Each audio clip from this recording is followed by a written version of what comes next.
Hello, everyone again. Ciao, bonjour, and everything. I'm not so polyglot like our Yasna, but this is a spoiler. I will explain later how it works. But thank you so much, really, for joining our webinar. And another big thank you goes to everyone who participated in this research, actually. So I would like to tell you briefly about the state of AI in market research, but based on your actually opinions. Yeah. So before jumping into the results, I would like to tell you briefly who did we speak with. So the geography was really wide, and majority of our respondents were from Europe and North America, but we had some people from Asia Pacific and we had some people from Latin America as well. So thank you so much for really participating in that. And we had more than 230 respondents in this study. So a good number for conversational research that allowed us really to get some numbers as well. So most of our respondents were from market research agencies. As you can see, 56% of people were from market research agencies. And we had also people with some managing roles, a lot of them, directors, managers, founders, owners, and obviously we had researchers, analysts, and consultants as well. And now the most interesting part, key findings. So we started asking about emotion and associations and all this, qualitative questions. My favorite, my background is qual, so I love this part about emotions.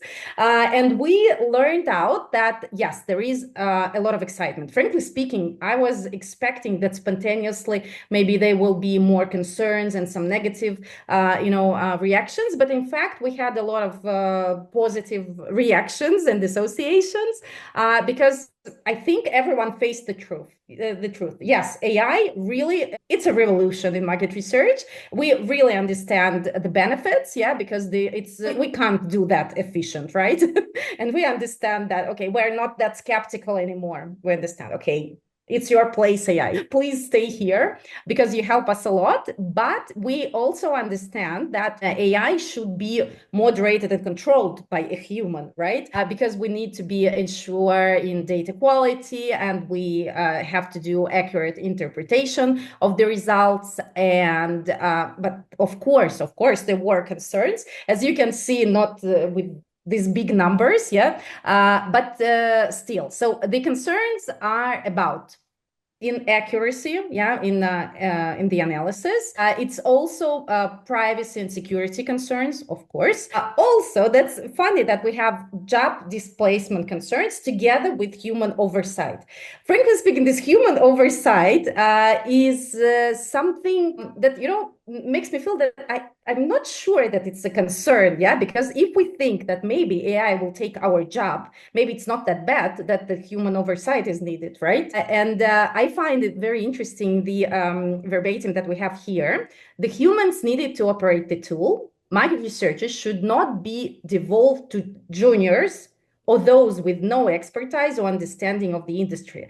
So when we're talking about human oversight necessity, we understand that it's not only about juniors. Yeah. So this like AI tools and the information that we get thanks to AI, we have to, really like put our expertise in this. Yeah. So it's not for juniors, it's for experts. Yeah. And maybe in this sense, it makes things not that easy. Yeah. So the concern is like, if a junior is using this AI tool, would it work that good, or we only need experts? Yeah. So this kind of concern, I think it's really interesting, something we think about. And guess what the most used market research AI tool is? Ta-da! ChatGPT. So we were really surprised that significant part of our respondents used ChatGPT for market research purposes and not the dedicated tools. Yeah. And actually, I think that the reasons, these concerns like privacy concern and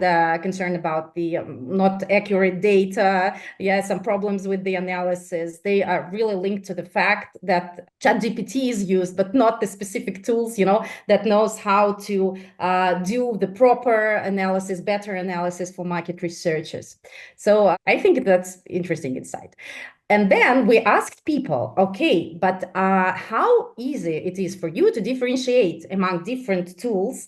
And we found out that it's a great challenge. It's really, really hard for respondents, for market researchers, I have to remind you, to differentiate between all these tools and platforms like Yasna as well, and some others. We really understand this pain, and we understand how important it is. What the reality actually for you is, like, everyone is like communicating more or less similar and exaggerated claims, yeah, and these features are overlapping, and it's really hard to understand, okay, but what is the difference, yeah, what makes one platform different from another?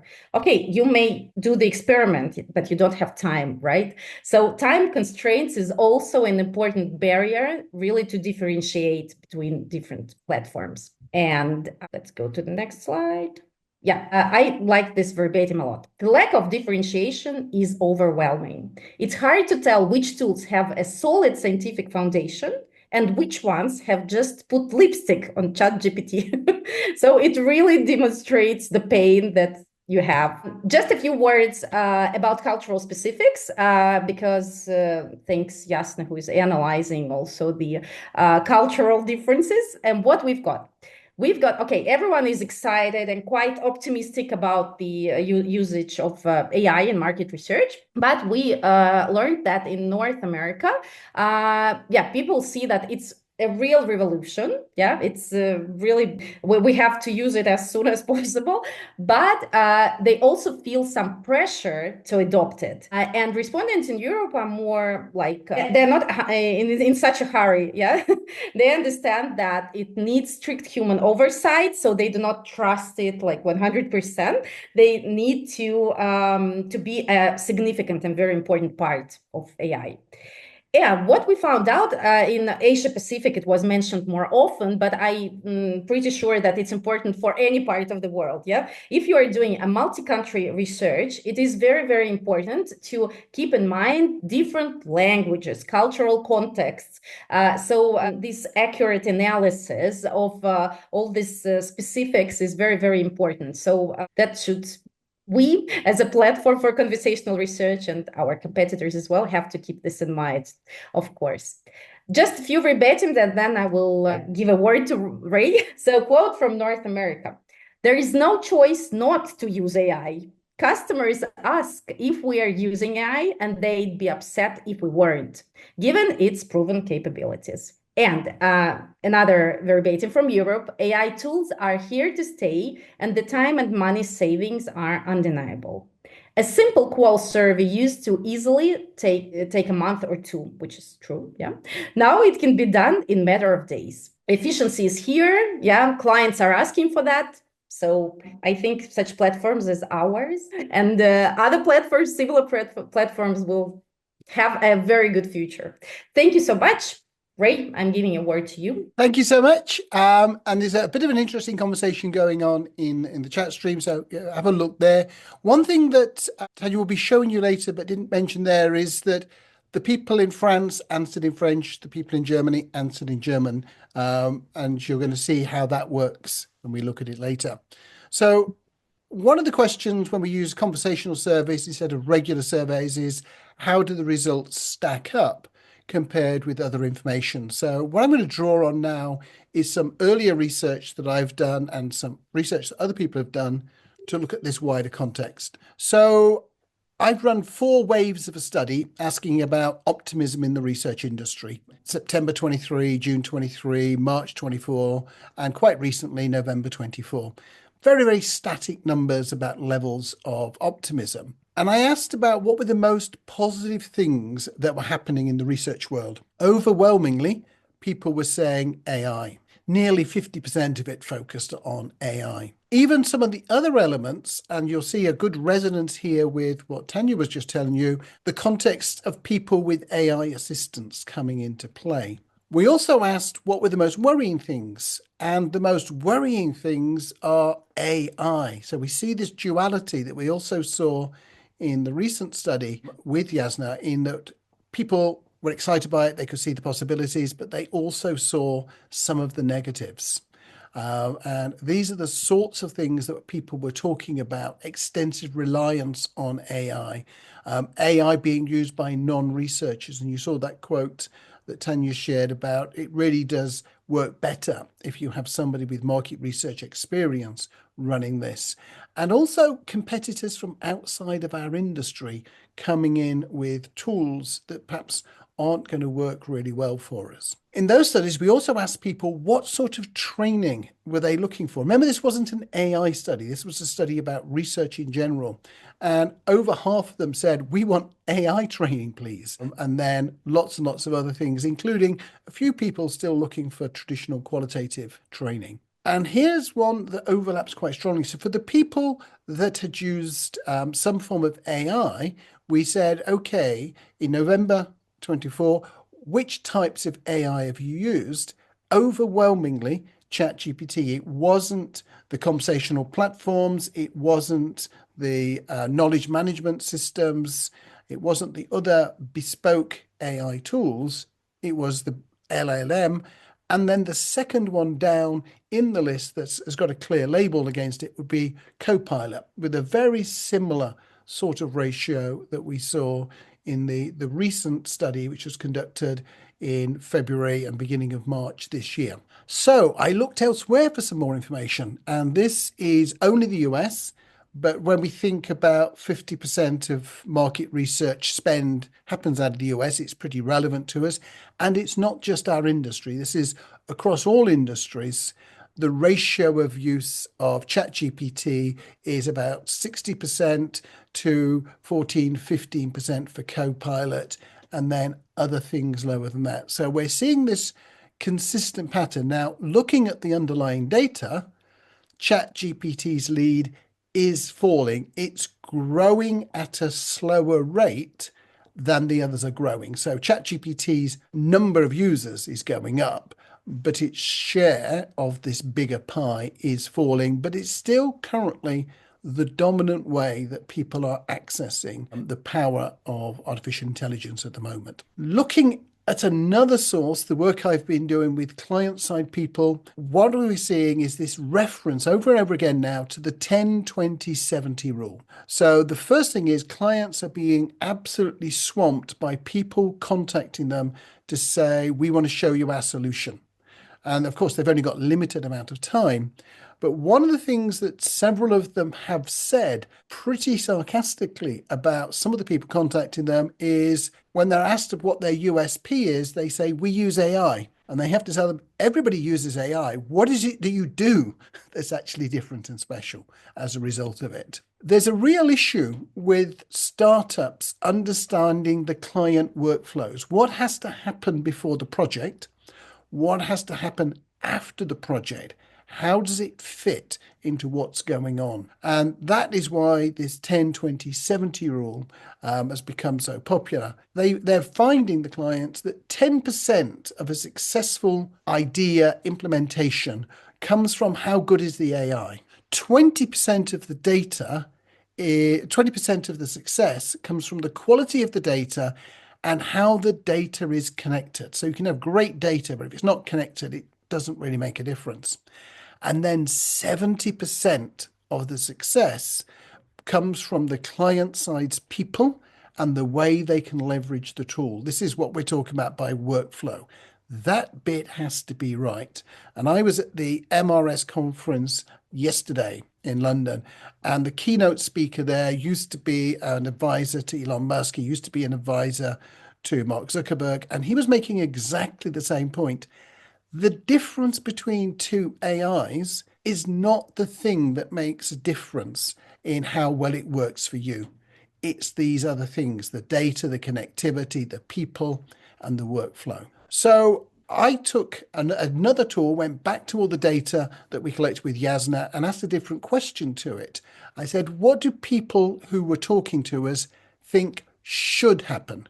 Not will happen or could happen, but should happen. And the first one highlighted human oversight and ethical guidelines.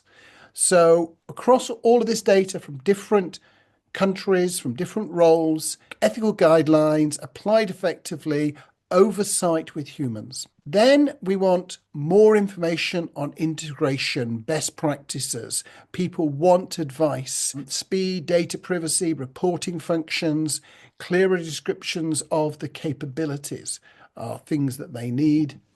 And they stressed multilingual capabilities as part of that. Now, of course, that third one is in the context of data collected via a conversational platform. So it's not surprising it comes through quite so strongly. So what? Okay. Market research and insights are embracing AI. I have been looking at reporting in other sectors.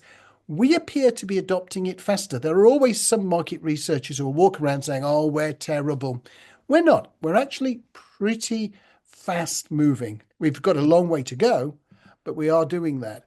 The key emotions we're seeing in the industry, and this was echoed at the conference in London yesterday, excitement and worries, and this call for guidance and training. Key challenges. If you use ChatGPT, if you use Copilot, if you use Gemini, they're really flexible, but you can make really bad mistakes because they don't have guardrails. They do hallucinate. They will use the wrong information. You can misinterpret them and all sorts of things. The bespoke platforms are too numerous. This is one of the things that came back from this study, and I've heard it from other things. If you go to the Insight platforms, you'll see just how many AI options there are out there. So people are concerned that there are too many in order to be able to judge properly. So the two key tests, if you're an agency thinking of starting to use an AI platform, or if you're an end client thinking about using an AI-based platform, can you fit it into your workflow to make you faster or cheaper? Because you've got to be able to fit it into the workflow. And then can you control the quality? Can you insist on more quality when you need it? Can you check for problems in moving forward? So thank you very much. And we look forward to your questions. The highest share is for ChatGPT. Do you know what tasks the target group use ChatGPT for? I assume more for admin tasks. There are AI tools more to target the MR businesses. I can tell you from the work I do with a lot of clients and a lot of training, people are using it to design research. People are using it to do the first draft of questionnaires and discussion guides. People are using it to write proposals. There's a lot of work being done analyzing qualitative results and some work being done with quantitative results. So yes, it is used for a lot of basic efficiencies. If we talk about Copilot, and a very large part of using Copilot is simply to improve your Office 365 usage, improve your Teams, improve your mail. But people are using it for genuine market research purposes as well. I don't know if you, Tanya, there was anything you spotted in Yasna data. No, I mean, I just can confirm it because in our case, it was an open question. Yeah. Like, Yeah, what AI tools for market research purposes do you use? And then we came out with ChatGPT. It wasn't at least because maybe I'm referring to another question already.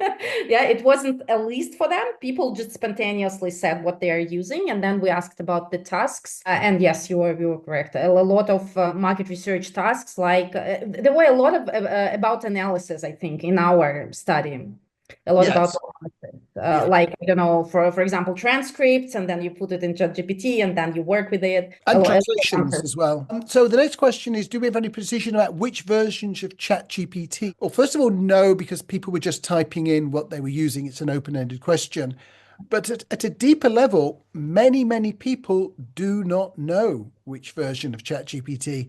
And even if you are the sort of person who knows, you've actually got to remember to look up and see whether you've got O1, 3.0, 4 pulled down on your menu list. When I log into the web, I use my paid for version. On my phone, I use a different paid for version, and on my computer, I use the free version. Now, that's partly because I need to be across different platforms, but there is a real ambiguity. And anyway, each one of these keeps changing every 3 or 4 weeks. There seems to be a new version of them coming out. So um, really, this was almost coming back to the point, Tanya, that you made. So considering more than 50% of the sample are research agencies, I'm surprised to see in terms of tools, there was no option for tailored Gen I tools combining different LLMs. Was this captured in the open questions? So all of the questions were open-ended. Yes. Can you tell us a bit more about those tools, etc. But I think what we are seeing from this and from the study that I ran last year is that most people are using straightforward ChatGPT Copilot. They are much more numerous than the people who are using specific tools that have been Yes.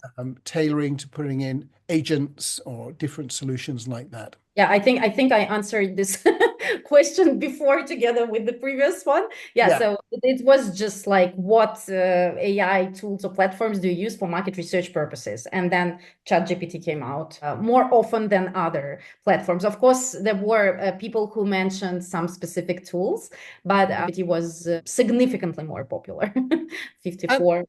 so Ipsos Facto is a really impressive platform. We had 230 respondents in there. So let's say 130 are from agencies. We probably had 5 people from Ipsos would be in the database. So if all 5 said it, it would barely register and come through into the numbers. And of course, they may not be mentioning that when they do their open-ended responses. So I think it's not so surprising that that wasn't mentioned within that. So I would new MR research wise. So this question here, do you have training on how to use ChatGPT to analyze quant data? For example, how does data get downloaded? Yes, if you go to the NewMR website and you click on training, you'll see a whole list of things there, including using Copilot for quant analysis and using ChatGPT for quant analysis. So we've got another question, a couple of questions in the Q&A. I've currently done verbatim analysis on 4,500 records, and the reports generated is amazing, approximately 80% accuracy levels. Does the client accept agencies to use AI? Will they be looking to get price discounts? I'm sure they will be asking for price discounts always. In any case, but what I see happening more is more open ends being analyzed and therefore more depth being generated as opposed to less time being spent. And perhaps we'll come back to Tanya specifically here, talking about this study, because the AI does some of the work, as you're going to see in a moment, but the human still has to read quite a lot of stuff. You have to make sense of quite a lot of stuff. So Tanya will show that again in a moment, but just yeah. speak to it now, I think, for a moment as well. I will show now. Yeah, I will share my screen. Yeah, No, to no, no, demon. sorry. No, we'll do that later. Sorry, Yeah. Tanya. Just talking about in general, that there is still this complementary. You Yeah. have a few minutes in the demo as well. Yeah. I will show in the demo how it works with our platform, but in general, expertise is needed. Yeah, and that is I don't think that it will go away, so quickly. I think the better, exactly as you said about this rule, yeah, 10, 20, 70, yeah, if I'm correct. So human expertise makes the difference, yeah, because of course you can use similar tools, but for example, in our case, yeah, the setup and the analysis, these are the stages where you really have to, to apply your expertise and thus get better results. You just have let's say, help and assistance with some routine tasks, which is amazing. Yeah, the efficiency of like AI agents, yeah, and the analysis of AI is really amazing. But you are the one who is setting up the study. You are the one who is searching for insights, and I think it's a good news for us. Frankly speaking, we're still needed. We're still needed, and our expertise is still needed. So And there's yeah, that's why you can. I mean, you can ask money for this. yeah. It's And there's one more question that we'll take here in the Q&A, and then the other question in the chat we will take as part of the demo because that shows what's happening in Yasna. So in the Q&A, which future do you see for synthetic data? Is it probable that they will be trusted at a certain point? With which models? Do you think that they will be used only to complete interviews or to create entire interviews? Multiple questions. So lots of different things happening with synthetic data. Some end clients are buying projects with synthetic data now. Most are not. So it is happening and it's growing, but it's still not enormous. The most common form of synthetic data that I see being used is augmented. That is where you collect 800 interviews, but you really needed 900, and you use the synthetic data to boost the sample. And that does not change your life. The data is essentially similar to what you would have got if you had collected 900. We can discuss how similar, but it's clearly not going to massively change the whole thing with almost any technique. And some of these techniques go back 30 years, even before AI. The next one, which is interesting, is creating qualitative personas where people are having discussions. They're using a lot of information and they're collecting those. And that is also happening. People are buying and finding those useful and they're testing them. The next one after that is creating digital twins. And we saw a presentation yesterday at SMR from Ipsos, where you've got, let's say, online communities and a lot of information about individuals. Then they're creating these twins, and that is another interesting area in that it will enable you to get information about people you knew well quicker. It raises some privacy concerns because you might be able to ask these digital twins questions that would reveal who the originals were. So that is an issue there. And then we have the one that worries people the most, which is fully synthetic data. I don't think we are close to having that yet. I think that there are some people selling it, a few people buying it, but I really don't think that it's going to be a significant part of the world for the next couple of years. One final corollary to that, someone said, is it not better to do projections or weights to boost the sample? The data scientists looking at this say you can get a slightly better result if you do augmented synthetic data well than if you weight the sample. It behaves slightly betterly, it's less clumpy, you can slice the data a bit more evenly, but it's a marginal gain. It's not fundamentally different.